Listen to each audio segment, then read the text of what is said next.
নমস্কার সবাইকে। সবাই কেমন আছেন? আশা করি সবাই খুব খুব ভালো আছেন। সতীশ ডেলি লাইফের নতুন একটি ভিডিওতে সকলকে স্বাগত জানাই। আজ একটা নতুন রেসিপি নিয়ে আপনাদের সামনে হাজির হলাম। তো চলুন সেটাই দেখে নেওয়া যাক। এটা কোনো ব্রতর দিন আপনারা ট্রাই করতে পারেন। তো চলুন, সাবু দিয়ে একটা রেসিপি। ফার্স্টে আমি 1 কাপ সাবু কড়াই গরম করে তার মধ্যে দিয়ে দিয়েছি। হালকা ভেজে নিয়ে একদম যেন লাল লাল না হয় সেইভাবে আমি ভেজে তুলে নিয়েছি। এরপর ওই কড়াইতেই সামান্য জিরে আমি ভেজে নিয়েছিলাম। যেহেতু আমি একটা মশলা বানাবো, এটা ভাজা মশলা, তো ওই কারণেই জিরেটা আমি ভেজে গুঁড়ো করে নেব। জিরে ভাজা হয়ে গেছে, তো দেখুন জিরেটা আমি গুঁড়ো করেও নিয়েছি। এবার ভাজা সাবুগুলোকে আমি একটু ঠান্ডা হয়ে গেলে মিক্সিতে দিয়ে গুঁড়ো করে নিয়েছি। গুঁড়োটা একটু মিহি করে করতে হবে। দেখুন আমার কিন্তু খুব সুন্দরভাবে একটা গুঁড়ো তৈরি হয়েছে। এরপরে আমি আলু কেটে নিয়েছি। এইভাবে আলুগুলোকে সেদ্ধ করে নিতে হবে। আমি এখানে সাবুর পরোটা বানাচ্ছি, তাই সাবুর সাথে আলু সেদ্ধও লাগবে। এখানে ধনেপাতা আমি কুচিয়ে নিয়েছি একদম ছোট ছোট করে, আর আলুগুলো আমি সেদ্ধ বসিয়ে দিয়েছি প্রেসারে। কিছুটা আলু আমি রেখে দিয়েছি আলুর তরকারি বানানোর জন্য, আর এখানে কিছুটা আলু আমি স্ম্যাশড করে নিয়েছি। আমার কাছে স্ম্যাশার নেই, তাই আমি একটা গ্লাসের সাহায্যেই স্ম্যাশড করে নিয়েছিলাম। দেখুন এরপরে আমি 6 থেকে 7 চামচ মতো সাবুর গুঁড়োটা নিয়ে নিয়েছি, আর কিছুটা আমি গুঁড়ো করে রেখে দিয়েছি। পরের বার ব্রতর সময়ও আমি ওটা ব্যবহার করতে পারবো। আর আলু সেদ্ধটা সাবুর সাথে মিশিয়ে মাখতে হবে।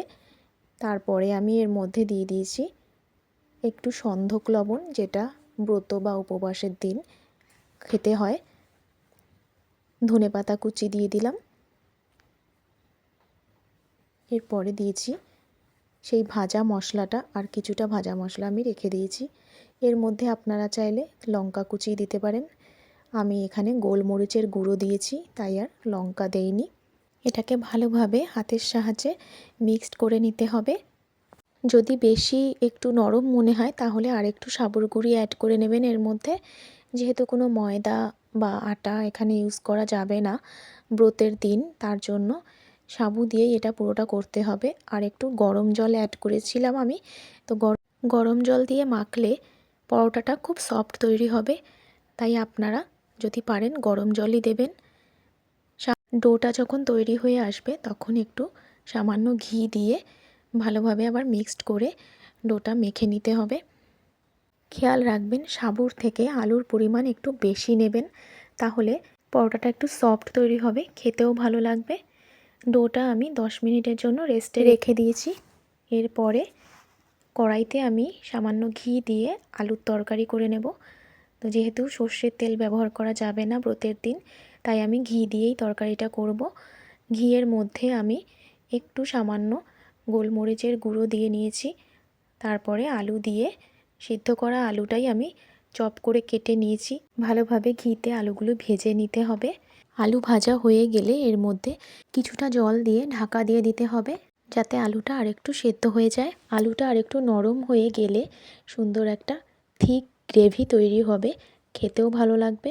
আর এদিকে দেখুন ডোটা কতটা সফট হয়ে গেছে। আর একটু হাতের সাহায্যে এইভাবে করে মেখে নিতে হবে।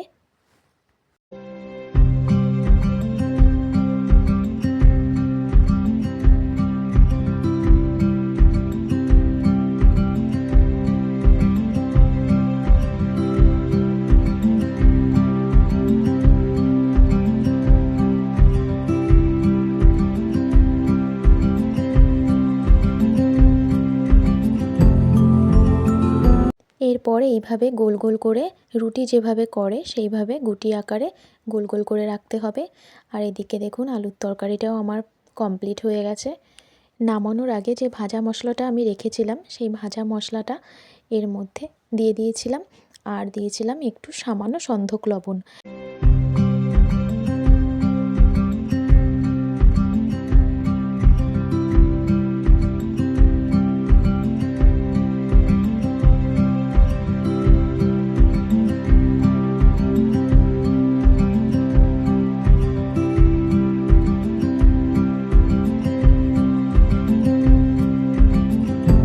পরে গুটিগুলোকে আমি একে একে বেলে নিয়েছি।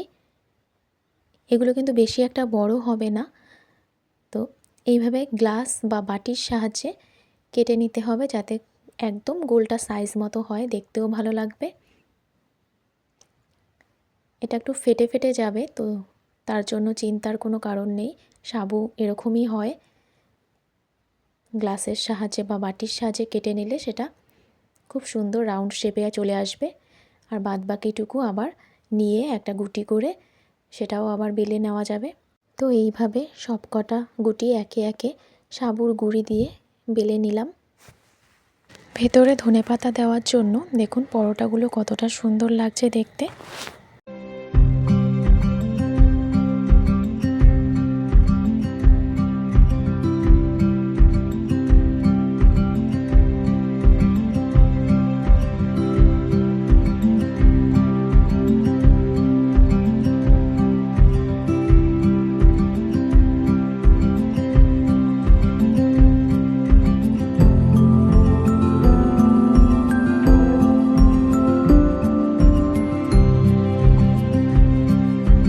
ফার্স্টে আগে কড়াই গরম করে পরোটাগুলো গরম কড়াইয়ের মধ্যে দিতে হবে। হালকা আঁচে এগুলোকে আগে সেঁকে নিতে হবে এপিট ওপিট করে। তারপরে এর উপরে সামান্য ঘি চামচ দিয়ে চারিদিকে ছড়িয়ে দিতে হবে। ঘি দিলে পরোটাগুলি কড়াইয়ে লেগে যাবে না, আর সফটও হবে আর একটু ফুলেও উঠবে। তো এইভাবে একে একে সব কটা আমি ভেজে নিলাম।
কোনো ব্রত বা উপোসের দিন এরকম একটা রেসিপি যদি ট্রাই করা যায় তাহলে কিন্তু খালি পেটে থাকতে হয় না। তো ভাত যেমন আমাদের পেটটা ভরিয়ে রাখে, ভাত বা রুটি, ঠিক তেমনই এটা খেলে না ভাত বা রুটির মতনই পেটটা ভরিয়ে রাখবে। সকালে পুজো সেরে কিংবা রাতের ডিনারে এটা খাওয়া যেতে পারে। এটা যেমন হেলদি আবার কিন্তু খুব টেস্টিও হয়। গরম গরম সাবুর পরোটা আর এই গোলমরিচের আলুর তরকারি দিয়ে একবার খেয়ে দেখুন উপোসের দিনে, দারুণ খেতে লাগে। কতটা সফট হয়েছে সেটা আমার ভিডিও দেখেই আপনারা বুঝতে পারবেন। এক হাত দিয়ে অনায়াসেই ছিঁড়ে ফেলা যায়। এটা গরম গরম তো খেতে ভালো লাগবেই, আর ঠান্ডাও কিন্তু খেতে মন্দ লাগে না। তো কেমন লাগলো রেসিপিটি কমেন্টস করে কিন্তু জানাতে ভুলবেন না, আর বাড়িতে ট্রাই করে অবশ্যই কিন্তু জানাবেন। আজকের মতো আসছি, টাটা।